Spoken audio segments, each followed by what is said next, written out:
This is truly the best time to clear the air. Everyone is home, not doing nothing on their couches, tired by their kids or their husbands, boyfriends, significant others, whatever. It's just a good time to just reach out to someone, clear the air, patch it up, and heal. It's just a time to heal. The world is at a reset right now. It's kind of weird. I'm just gonna go with the vibe.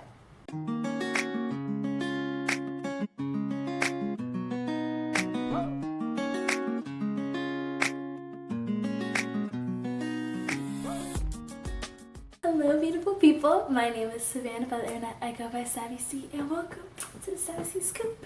Today we're talking about books, which is one of my all-time favorite things, one of my true passions. I fell back in love with reading Christmas of like 2018, and it's just been something like that's spoken to me like nothing else has. And so today, as you can tell by the title, we're talking about 3 books in particular that have really changed my life, in the sense of after reading them I started having conversations with people in my life, as well as like self-reflection, that have changed my life for the better.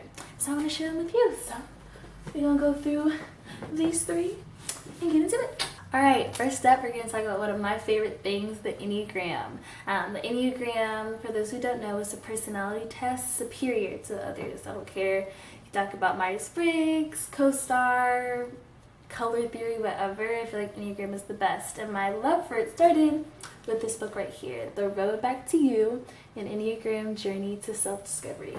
I read this book this past summer, and it just changed the game for me of like having self-awareness and just knowing and learning what makes me tick, why I am the way that I am, what laid the foundation for that. And I think it's just a must read for everyone, because not only, like I said, you learn what makes you tick, you learn what in your childhood planted those seeds, what things you do when you're in stress, what in your security, other characteristics of other personalities that you take on at times. And so I think it's a great lesson and a tool of empathy, because through the self-awareness and through learning about family members, roommates, friends, coworkers, whoever else, you can just understand like, oh, okay, you do that because of this. And so I think that is a huge way to just bring us together and have a more better understanding of the people around you. So definitely be sure to pick this up. But just how you can inherit like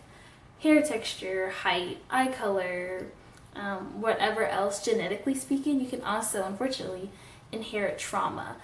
This is a fairly new concept, as common with a lot of mental health developments, new in the sense of like 20 years of like the 90s, early 2000s, of when such ideas are being explored and written and talked about. And the idea of inheriting family trauma and dealing with it yourself unknowingly is explained in this book right here, called It Didn't Start With You, how inherited family trauma shapes who we are and how to end the cycle.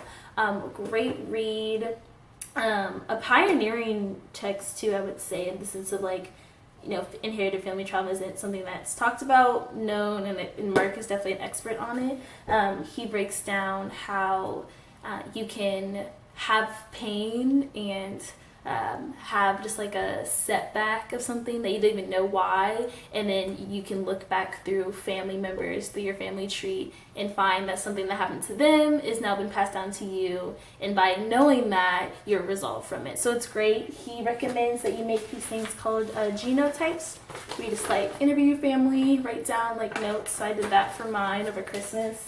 And through it, I learned a lot. I learned that both my mom, which I know about, but also my grandmother, experienced domestic violence and were victims of it. And so that pain has been passed down to me. But now that I know of it, I'm able to heal from it and can move on and, live my life. So definitely pick this up. Great conversation starter. Is a little tough at times to talk through about to people. So I go, heads up on that. Trigger warning. Tears were definitely cried, and deep feelings are brought up and old memories are brought up, but it is very therapeutic and helpful, and ultimately for the better. So check this out. Alright, and last but certainly not least, we have the best anti-aging mechanism out there. It's not sleep, not water, which I mean, those things help, but it's boundaries. It's boundaries, baby. If you don't know what they are, get you some. If you have some, recheck them. Boundaries are the best thing ever. And Drs. Henry Cloud and John Townsend break it down for you. Boundaries. When to say yes, when to say no, to take control of your life. Free yourself, like Fantasia told us. She told us to free yourself.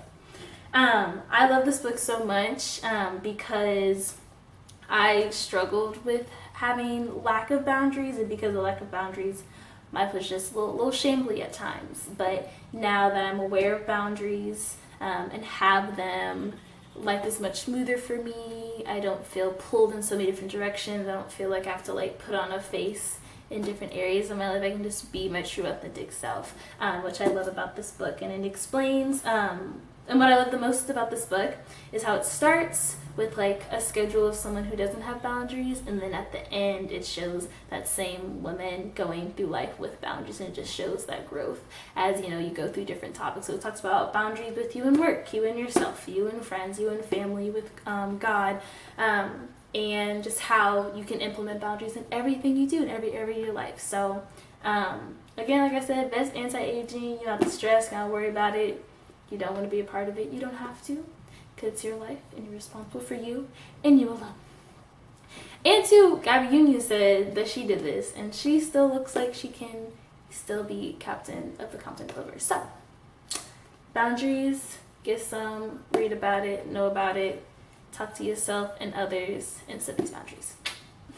Alright guys, that's all I got for you in today's video. Thank you so much for watching. I'll be sure to link each book below in the description box, and like share like places where I normally get my books for the cheap.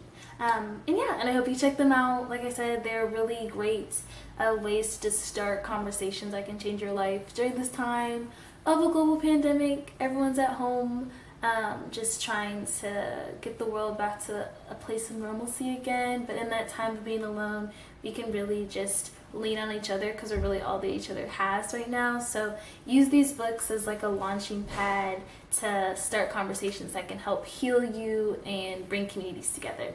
As always, I end today with a quote. I didn't memorize it this time, I had to read it. I don't want to misquote. Today's quote is from the late great beloved, no pun intended, Toni Morrison, who once said, "There's no time for despair, no place for self-pity, no need for silence, no room for fear. We speak, we write, we do language. That is how civilizations heal." I feel like that is apt for right now. Talk to people, write, however you express yourself best, do so during this time to heal our worlds, because we're all in this together. And if this, Cron has told us nothing else, that we are all in this together.